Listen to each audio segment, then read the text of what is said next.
And I think if the American public understood what I'm just saying to the three of you guys today, they would understand how dishonest the Democrats have been with them for decades, how radical they've gotten, how anti-American they've gotten, how they want to destroy the foundation of this country, which is merit, hard work, perseverance, independence, a government that's in the background, not in your daily lives every day. This is the big picture, and it did come together historically in a one big beautiful bill, which is why the Democrats hate it. It does everything.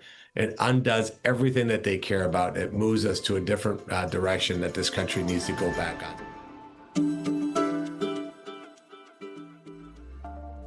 Hi again, everybody. Mike Andrews welcoming you into another episode of the Narrative Podcast. We have a special episode for you today with U.S. Senator Bernie Moreno. The senator was kind enough to take some time recently to join us to talk about the big, beautiful bill. He wanted to cut through the media spin and really get down to the details of why this is such a win for families all across the nation and the state of Ohio. So we hope you enjoy it. Here is U.S. Senator Bernie Moreno talking about the big, beautiful bill here on this week's Narrative. Hey, Narrative listeners. You know, Christians in the marketplace today face more unique and challenging threats than ever before. Businesses are following woke capitalism, chambers of commerce are beholden to social justice, and secular activists are chipping away Christians' First Amendment rights. As Ohio's only Christian chamber of commerce, the Christian Business Partnership stands in the gap to advocate for, to educate, and to celebrate Christian business owners. Joining the partnership also allows businesses to provide their employees with healthcare insurance, workers' compensation, and exclusive banking and educational discounts. To find out more and to join, go to cbpohio.org. That's cbpohio.org. Mike Andrews, Aaron Baer, David Mahan with you for a very special interview on The Narrative today. We've got United States Senator Bernie Moreno joining us to talk with us about the one big, beautiful bill. Senator Moreno, thank you so much for your time here this morning. Well, thank you guys for everything that you're doing in the state of Ohio and for the opportunity to talk about what this bill really does for Ohio families. Yeah, we're excited to get more into the details with this. I know for us and our work and a lot of people that we talk to, especially pro-lifers, the one thing that we're really excited about is finally seeing all this talk about defunding Planned Parenthood come to fruition in the one big beautiful bill. Tell us a little bit about that provision and how we're going to see movement positively for the pro-life movement by getting that money out of Planned Parenthood's hands. Yeah, I mean, I remember being in high school, and let's just say that was a few years ago, and talking about the pro-life movement. And back then, if you remember, Democrats were about safe, legal, and rare. Planned Parenthood really wasn't a big part of the picture, but today it's a very different world. Democrats are abortion anytime, on demand, any point in the pregnancy, no matter, it can be right before the moment of birth. I mean, they've gotten so insanely radical on being not just pro-choice, but actively pro-abortion. In fact, I think it was some Hollywood celebrity had a hat on the other day that said, "Make abortion great again." I mean, one of my colleagues to the State of the Union wore a pin that said, "I heart abortion." I mean, this is how the movement has gone in such an obscene direction. And Planned Parenthood is funded by taxpayers. So all of us in this call, people watching this, you fund Planned Parenthood with your tax dollars, as incredible as that sounds. So in the one big beautiful bill, we did something that has never been done before, something we didn't even think honestly could get done, and we're really proud of the fact that we did it. We defunded Planned Parenthood for 1 year. That's $1 billion hit to them. Now there's other bills coming. We have two more shots at this. I call it the second big beautiful bill and the third big beautiful bill. And what that means is we can do it. What the parliamentarian has laid out for us is the ability to do this 1 year at a time, so it doesn't change policy. And I think that's a legitimate viewpoint because it's a 10-year budget window. So delaying funding for a year is good good fiscal policy. It doesn't affect government policy, because if we wanted to do it for the long term, we need to do it the right way and pass a bill. But I think it's perfectly legitimate to delay funding for a year.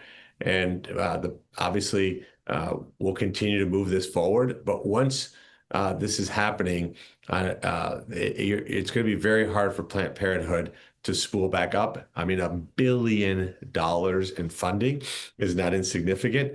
They're going to have to make that up with massive amounts of philanthropy. I don't think they can do it. So we finally take the largest abortion mill operator out of commission, if only for a year. So really proud of the One Big Beautiful Bill does that. Well, and the second largest purveyor of cross-sex hormones. Exactly. And I think the other aspect of this that's so crucially important is Planned Parenthood. This is the fungibility of money. This is what the left has done for years. Is that they're not just these abortion clinics. They're also massively involved in our public schools, massively involved in community grassroots organizing, just stuff that taxpayer dollars should be going to. And I'll just say, I've been doing this work for 15 plus years now, and every year people come out and say, oh, we're going to defund Planned Parenthood. We need to defund Planned Parenthood.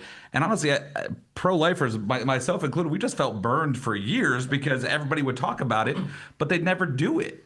And so the fact that this is actually delivered, it reminds me of the Israeli embassy moving it from Tel Aviv to Jerusalem, where, President Trump went out and said he was going to do this. Senator Moreno ran on a platform saying we're going to do this, and it actually got done. Go figure. Well, absolutely. I mean, promises made, promises kept. But here's the other piece: is Planned Parenthood also funds Democratic campaigns. Yes, they fund nonprofits that fund advocacy that's extreme, that's aimed at destroying this country, all paid for by U.S. tax dollars. Totally insane. Super proud of that. And the other piece is, so that's one piece, right? The other piece that's not really talked enough about in this in the big beautiful bill is we're funding families. We're supporting families. This is the work that CCV is doing. How do we build? We know that we can solve a lot of society's problems if we strengthen the nuclear family. So how do we do that? A $2,200 child tax credit per child per year for every family out there. So a family of two has $4,400 in their pocket to help them cover the cost of raising a child. If the bill hadn't passed, just to be crystal clear, it would go to zero. Right. Yeah. It was going to expire. So imagine the Democrats all voted wanting to have that child tax credit go to zero. Now, on top of that, so the Planned Parenthood defunding, the child tax credit. Third one, something that's never been done before. Every birth that happened retroactively to January of this year for the next 4 years, we put $1,000 in a bank account for that American-born child. Then you can have families, relatives, nonprofits, businesses. Like I actually wish I had businesses again. As you know, I sold them all to run for office. You could put money in your team members' bank accounts for their kids. It grows in an index fund. They can access it for education when they turn 18. They can access it for other things when they turn 25 and 30 years old. So imagine you're 30 years old and you don't wait for Social Security later. You have enough money to put a down payment on a car or a down payment on a home, depending on how much you got. That's never been done before. And I'm hoping that we keep that going. Obviously, we're only able to fund it for 4 years. So that we call them the MAGA accounts. I think there's a generational investment in all Americans. So those are the things that we're doing to strengthen that. And then one other thing, as you know, most Americans don't itemize. 98% of Americans don't itemize. They have a standard deduction. Mm-hmm. If this bill hadn't passed, Aaron, that standard deduction would have been cut in half. So for the average working family, that would have meant an $1,800 tax increase just on that.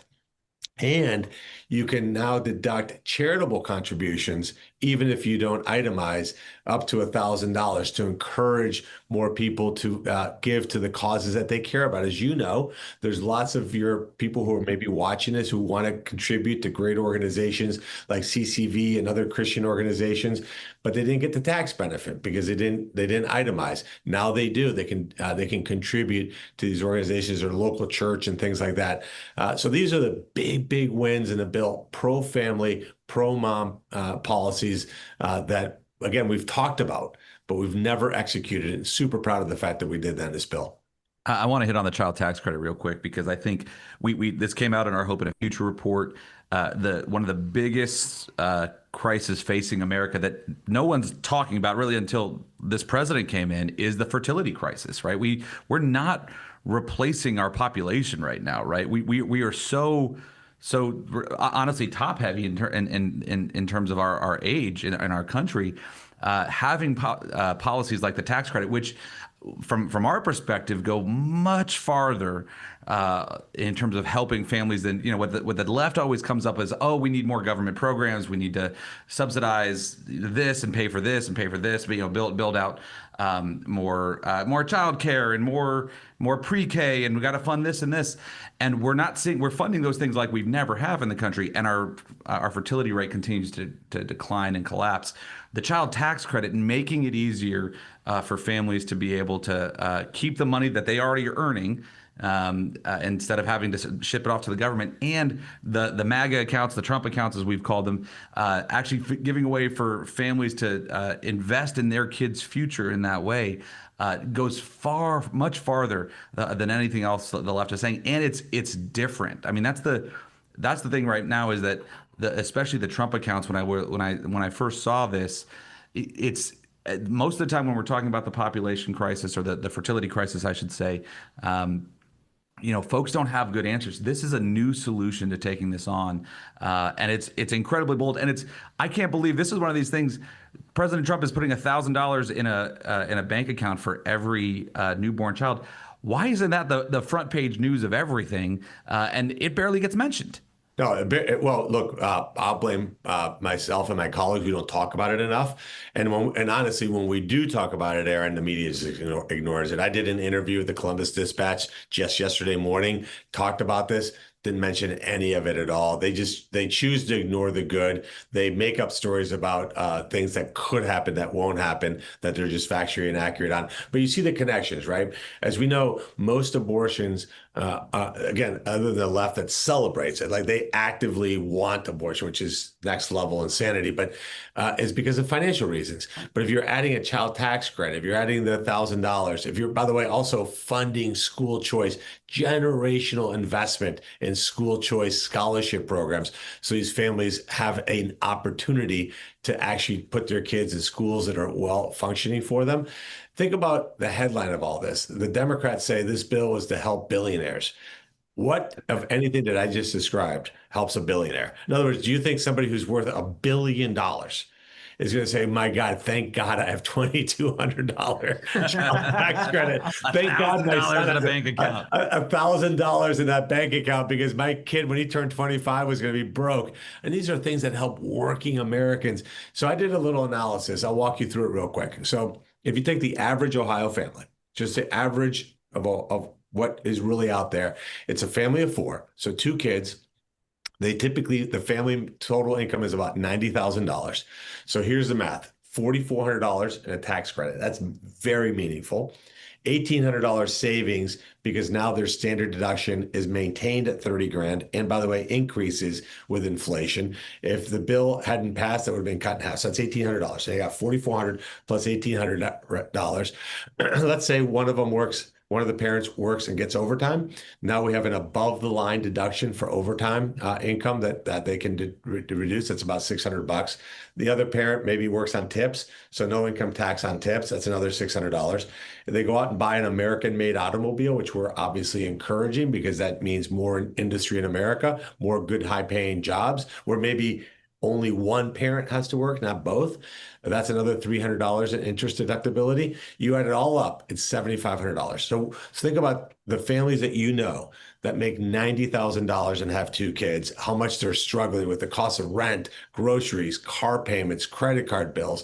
We're putting $7,500 directly into their pocket. That's what we did as Republicans. What did the Democrats do when they had control of the House, the Senate, and the White House? They passed the Inflation Reduction Act. That you won't even believe this is true. In fact, your viewers are probably going to want to Google this because they'll say, no, what Moreno just said, it can't be possibly true. If you came to one of my former dealerships, the dealerships that I sold, and you leased a Rolls Royce, you leased a Mercedes, you leased a Porsche that happened to be an electric vehicle, the government would give you $7,500. So the Democrats' priorities were EVs at whatever price. Let's give millionaires $7,500 to lease a luxury EV. That was their plan when they had control of government. Our plan, now that we have control of government, is let's put the $7,500 in the pockets of working Americans so they can afford to have kids, so they can afford to live a decent life, so that they're not under that kind of pressure. This is why you'll never see this in the headlines. As you know, Aaron, I ran against a guy who spent 50 years telling working class Ohioans that he was on their side. He clearly was not. Republicans are on the side of working Americans, and that's a headline you'll never read in the media because it blows up the whole Democrat narrative. They've become extremists, climate cultists, pro-abortionists that are so out of touch with the mainstream of America. It's why they continue and will continue to lose elections. Senator, so good to see you and so thankful for you shedding light on probably what about 90% of our listeners have never heard about in this bill. And one of the reasons why they haven't heard about it is because a lot of the work that's been done in the area of Medicaid, right? And so they're kind of pushing a negative narrative on that side. Can you explain to our listeners what is going on with Medicaid in the bill? Yeah, no, thank you for asking that. And again, if you read the article in the Columbus Dispatch, the writer twisted herself into a pretzel to try to keep the Democrat narrative alive. And let me explain the Democrat narrative.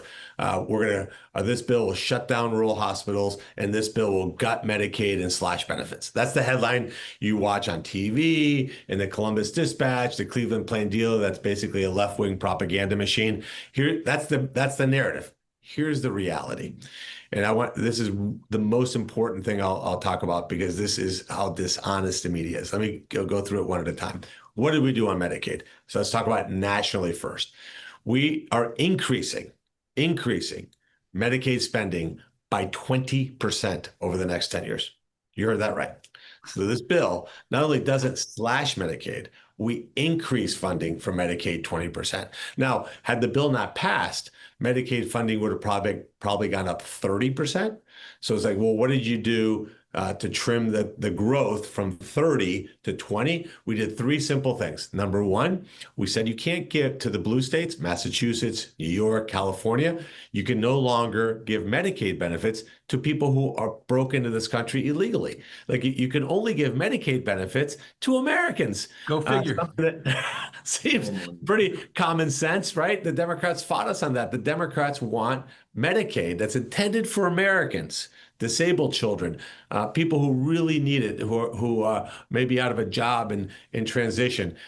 We're giving those to illegals. So that's number one. Number two is we put a work requirement on able-bodied adults. What does that mean? What does work requirement mean? It means 4 hours a day doing one of three things. You work, you go to school, or you volunteer. That's it. One of those three things for 4 hours. Even Mike can qualify for that. Barely. Yeah. Barely. 4 hours a day. By the way, Bill Clinton, his work requirement was 50% more. It was 6 hours a day and did not include volunteering. We just want people to go out and be constructive members of society. We're not trying to force somebody. And here's the other thing. That doesn't kick in until 2027. We're giving the states 18 months to put together technology so that it's not burdensome on people to validate. How often do you have to validate that you're doing 4 hours a day? Twice a year, 2 times a year. You have to validate it to get coverage. So it's as light touch, light requirement. That's number two. And the third thing we did is we froze something called provider taxes. Some states like North Carolina had been gaming the Medicaid system, drawing down funds from the federal government and then using that money, in the case of North Carolina, to eliminate their state income taxes, to fund economic development, steal companies and jobs from Ohio because they can give these companies massive subsidies because they were using Medicaid money for all these kinds of purposes. So we said we're going to freeze those provider taxes. But I'm going to give my colleague, Senator Houston, enormous props. This is something that we worked on together, but he was by far the leader in making this happen. We put in place in that legislation language that allowed Ohio to go from 3.4% state provider tax to 5.3%, an almost 60% increase. So let me conclude with this. Ohio will receive a generationally high amount of federal Medicaid funding over the next 10 years. So imagine the narrative is we slashed it. when in reality in Ohio, we will never have received more Medicaid funding in the entire history of Ohio by billions more because of this bill. So the people who need Medicaid, and there are lots of people who need Medicaid that we want to take care of, will be protected. And let me just say one last thing. We also created a rural hospital fund of $50 billion, of which Ohio will probably get $2 or $3 billion from that fund to shore up the finances of rural hospitals. We wanted that fund to be more. We wanted to double the size of that fund because rural hospitals don't have the ability to have the kind of occupancy that urban hospitals do. So it's much harder for them to stay afloat. There was an amendment that Susan Collins put forward that said that the top tax rate of 37% would expire and go up to 39.6 for individuals making $25 million per year and couples making $50 million per year. Every Democrat voted against that amendment. It failed. Had it passed, we could have doubled the size of the rural hospital fund. So these Democrats that say that Republicans are against rural hospitals, it's literally the opposite. They voted against allowing people who make $25 to $50 million a year not have to pay 2.6% more in income taxes than they would have paid under this bill.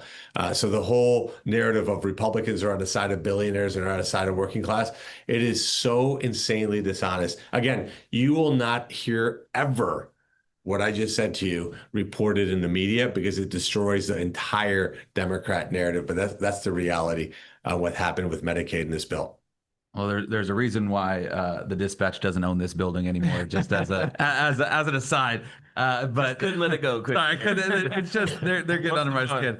All right, but I can't remember if I shared this at the gala. When you talk about the way that the media is spinning this, I remember at my church we were doing communion one Sunday. We might have talked about this, but this is just how far and wide the fear tactics from the left have gone on this. We've got this paraplegic guy in our church who is literally, he is the case of why America is one of the greatest countries in the world, because we have Medicaid to provide for him, right? And he has, Medicaid actually helps him get, and all the other services he has to be able to get a van to bring him to church every Sunday. And I remember I was serving communion that Sunday, and so we got to go over and talk to Doug and literally have to feed him communion because he's that severely disabled. And we were going through this, and as we were finishing, we asked, "Hey, Doug, anything we could be praying for you on?" And he said, "Well, can you just?" They told me today that this was 3 months ago.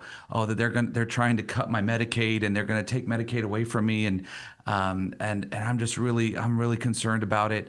And I said, Doug, like, we absolutely are going to pray for you, brother, but I can promise you that's not happening. Like that we're talking about able-bodied, childless adult, able-bodied adults out there that shouldn't be on Medicaid. That all Americans would agree they should not be on government subsidies. This guy, this is why we have this. He's never been at risk, but that was the media blitz, was trying to stoke fear in guys like that, and that's the sort of the lowest of the low to make this guy fear that he's not going to be able to have his wheelchair anymore, or be able to provide for himself. Imagine, Aaron, how cruel that is. In other words, imagine how sick you have to be to say, hey, I'm going to scare the crap out of people like that. I'm going to make them fear for their life so I can score political points by lying. Right. So this is how cruel it is. I talked about this for the last 6 months with the media. I said, stop doing this. You guys know it's not true. We're not cutting benefits at all. I just explained the opposite, which we actually increasing funding. And by the way, you said something that's important. When we talk about able-bodied adults, it's for nobody who has dependent children.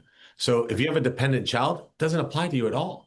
So these are just facts that are out there. The media has gone above and beyond the call of duty, honestly, to spread these lies. And it's just cruel. I'll give you another example. As a freshman senator, one of the duties you have to do is preside over the Senate. You think, my God, it's a great honor. And in a lot of ways it is. The downside of it is I have to listen to the Democrats spew lies for 30 minutes. It was hilarious. You watch the 30 to 60 second clips. I have to watch the entire feature length movie. Yeah. Right? So and they'll say things like, for example, Chuck Schumer, right? Well, probably one of the most hideous liars in the United States Senate, will go up there and say, Democrats are out there spreading this message that Republicans are going to slash and eliminate Social Security. The rules of reconciliation, which is what the big, beautiful bill was, prohibit us from even touching Social Security. I've been here 6 months, Aaron. 6 months. He's been here almost 50 years. He knows that's the rule. He knows what he's saying is just totally not true. It doesn't come from, oh, I didn't know, or lack of knowledge, or I may have misspoke. He knows when he speaks those words, it's just a flat out lie. Imagine saying that to a senior who lives somewhere in Ohio, who depends on that $1,532 check of Social Security to live, to pay for groceries, to pay for rent. And you hear the Democrat leader of the United States Senate saying Republicans are going to take that check away from you. Imagine how cruel you have to be willing to put that person under that amount of anxiety and fear just to score cheap political points, and then have the media cover for you. Yep. I mean, this has been my biggest surprise of being in the Senate for 6 months, is I understood that as a kind of civilian that, hey, the media, yeah, they're biased, et cetera. But the extent of the cruelty is something I never expected. Yeah, as you kind of peel back the curtain on that, Senator, and you see that toxic empathy and how they're weaponizing it in order to advance their agendas, and even then spin it as the Republicans are the bad guy, when, as you pointed out, they're voting against tax increases for the most rich in the United States. Like this is stuff that you don't see in the media, to your point, but it's also, I'm actually getting a little infuriated by it as we sit here and talk about it. It's just, I can't wrap my mind around it, truly. So I want to ask, look, we're all people of faith. We know what the Bible tells us to do. We know what God's word is. We know what God's expectations are of us. And look, none of us are perfect human beings. That's obvious. But I can't wrap my head around doing that to people, putting that kind of fear and anxiety in them on purpose. And to that level, I mean, look, you talked about Doug. Imagine what Doug's life was like for the last 4 months. Now, he listened to you, and I'm sure he appreciates you saying what you're saying. But even probably today, he doesn't know the truth. So he wakes up every day going, geez, what happens if tomorrow somebody calls me and tells me that I'm not eligible for these services anymore? It could end his life. And he wakes up every morning with that fear because he doesn't know the truth, because the media and the Democrats continue, even today, that the bill's passed a lie. Like I said, look at the Columbus Dispatch this morning. The article has, if you really read it without understanding the context that I just explained to you, the headline that you get out of it is, hey, Medicaid has been slashed in Ohio, and the people who need it, the disabled, children, the elderly, those who have dependent children, you're going to be left out in the lurch, and your life and could be in danger. How do you do that? I just don't understand it. I hope we get to a point where the light shines on people like that say, hey, look, I get it. We're not all Republicans. We don't always agree on everything, but don't gaslight people and just lie to them just to score cheap shots. Yeah, I work with a lot of individuals that are doing ministry in inner cities, right? And so the low income communities that are heavily reliant upon social services and safety net or programs, a lot of those safety net programs are being cut. And and that's a reality. The thing that they're not hearing is that Medicaid, when it first started, and I don't know if you have these numbers, but when it first started, it was only for a small percentage of Americans, right? That thing has exploded to what, 20, 25, 30% of Americans are on some sort of Medicaid subsidy. And so, yeah, when you as a party, put everybody on this quote safety net, most of which shouldn't even be on there. Then when you do that over decades, then yeah, we have to bring some reality back to this system because it's unsustainable. And so, but they're not giving that detail. They're just saying they're cutting all of our benefits, like for the whole community. And Right. that's just not true. Well, I'll use the example. You're exactly right. So I'll use the example of Doug, right? Like nobody, I think most people would say, "Hey, look, he needs to get help because he's in the situation he's in that none of us can even fathom what that must be like for him, and it's terrible." And you have incredible empathy. So we have tax dollars. We want to help Doug.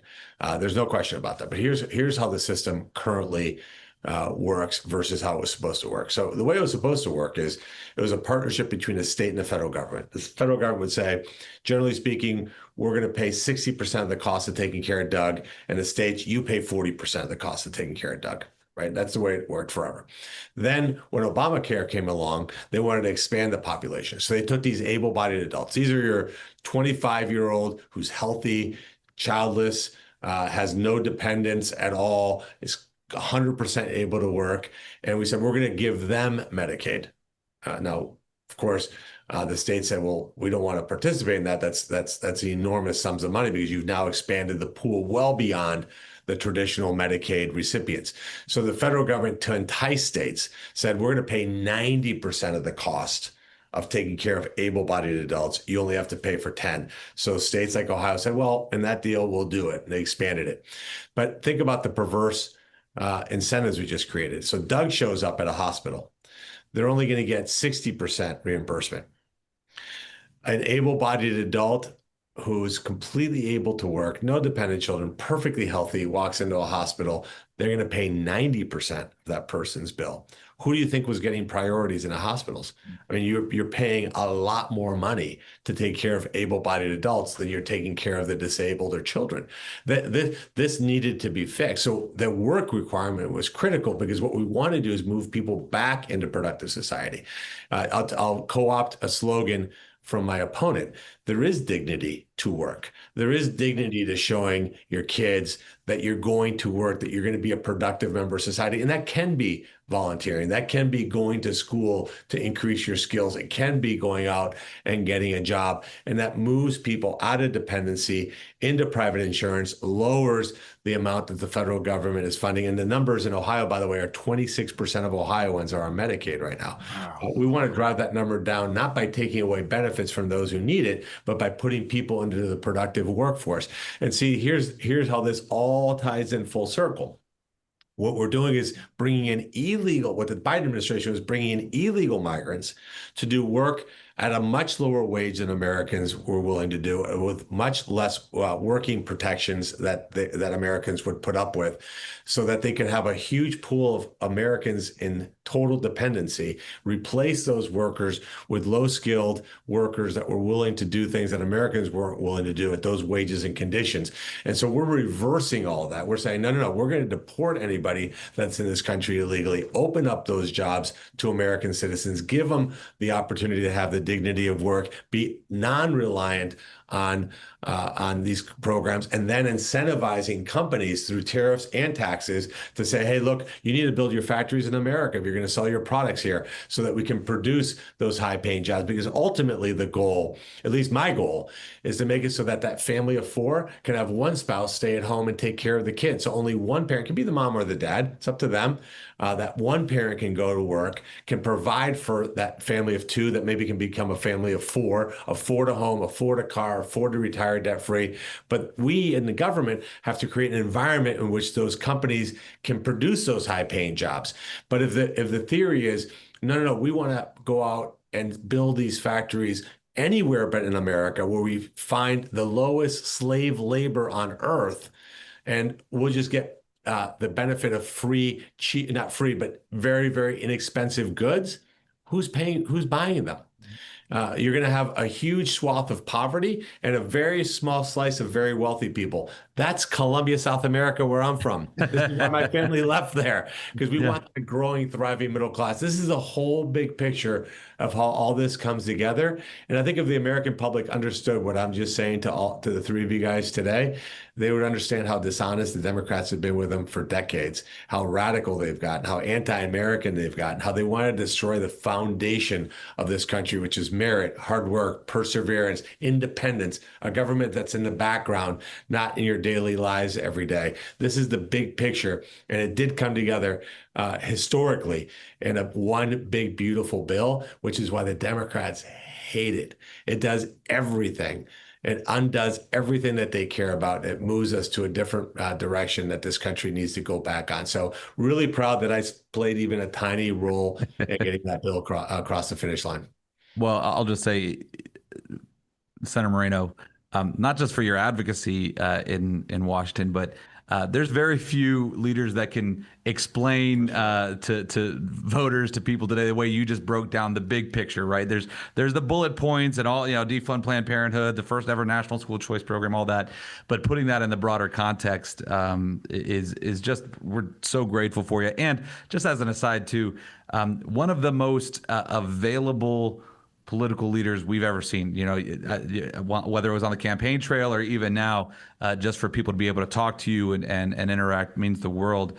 I want to shift one last question for you, because you've been so gracious with your time. Last week we had Daniel Gordis on, talking about what's going on in Israel and Iran, and this actually might be a better question for Bridget, because she's the fiercest advocate for Israel out there. Yes.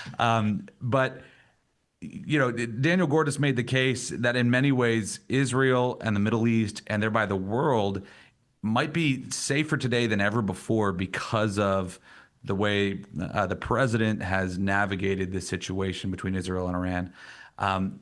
Where are we with this, and how did this actually happen? This is amazing that you have such a weakened Iran and a weakened nuclear program than ever before. Yeah, I mean, it's unprecedented. It's why I think President Trump should be getting the Nobel Peace Prize. Think of where we are in the Middle East. We're just a few years ago. Hamas is basically non-existent. They're about to basically capitulate, release the remaining hostages in Gaza for first time in decades. Why honestly could be free of terrorism. Hezbollah in southern Lebanon, northern Israel is almost completely decapitated, insignificant. In fact, during the bombing of Iran by Israel, Hezbollah didn't even want to participate. They publicly said, we want nothing to do with what's going on. Syria, the regime is now totally different and changed. Iran has no ability to create havoc in the Middle East. The Houthis, while still posing a threat, it's a tiny dot of what that threat was like even a year ago. And we're on a path to peace in the Middle East, unlike anything we've ever seen. Then you look at, well, how did we get here? And the motto of peace through strength isn't just a slogan for President Trump. The Iranians understood in a very short window of 10 hours that we could fly B-52s into their airspace completely undetected, drop 450,000 pounds of bombs wherever we wanted. And we don't want to have wars with other countries. We want peace, but they need to understand that there's behaviors that we'll tolerate, behaviors we won't tolerate. And that's what allowed Iran to come to the table and do a ceasefire. If you remember the conversations a month ago when this is all happening, President Trump was starting World War III. It was another endless war. It was a 10-hour conflict, 10 hours, no casualties, no injuries. And the ceasefire is now held, and there's an actual, finally, light at the end of the tunnel in the Middle East. Then, by the way, let me just brag on President Trump's strength around the world. Pakistan and India, a couple months ago, 3 months ago, two nuclear powers were about to escalate a conflict, immediately brought that conflict to an end. We almost forget that even happened. Yeah. Then you look at Congo and Rwanda, a war that had been going on in Africa for decades, signed a peace treaty in the Middle East. President Trump has Secretary Rubio in Ukraine right now. Look, Russia's tough. Putin's an evil, evil man, and it's very hard to bring that conflict to a close. Biden is what opened the door to that conflict with his weakness, but we're going to get that conflict solved. We now have a totally secure border. Aaron, how many times on the campaign trail over the last 2 years did we talk about the border? Nonstop, yeah. Zero, not one person was allowed into the country and released by the Trump administration last month. Border encounters are down 95%. We secured the border. You don't hear the China-Taiwan situation happening like we saw before. We've brought peace and stability throughout the entire world in 6 months. Think about that for a second. This is not something I'm not laying out the last 10 years worth of diplomacy. I'm talking about 6 months, and we've just begun. This is what we said on the campaign trail. We want peace and prosperity around the world. We want safety and security for the United States. We want to unleash the golden age of American economy so that families can grow and develop. See, but if you can't pay the bills, if you can't pay for groceries, you're not going to go out there and have kids. You're not going to get married and start a family. We're creating an environment in the United States where we can go back to 2, 3, 4 kids in a family. Because as you know, Aaron, there is no greater joy in life than raising children. That's what gives you purpose in life, is knowing that you're creating the next generation, that you're imparting a great nation gift to your kids and their gift to you. But when you have childless adults that don't experience that, you're leaving out a big part of what life is really all about for Americans. So we're rebuilding all that. We've just begun. It's been 6 months, 3.5 years left in this administration. And then Ohio will once again, in 3.5 years, have a Ohio citizen that will be president of the United States for 8 years. Amen. There we go. There you go. So we're just getting started, I guess is the message. Well, Senator Moreno, we are so honored that you would spend some of your very valuable time with us here today. Thank you for all that you're doing for Ohio families, and thank you for joining us on The Narrative. Thank you for tuning in to this episode of The Narrative, presented by CCV and produced by Wessler Media. If you found today's episode insightful, leave us a review or rating and subscribe anywhere you get your podcasts. We're your hosts, Mike Andrews, Aaron Baer, and David Mahan, and we'll see you next time on The Narrative.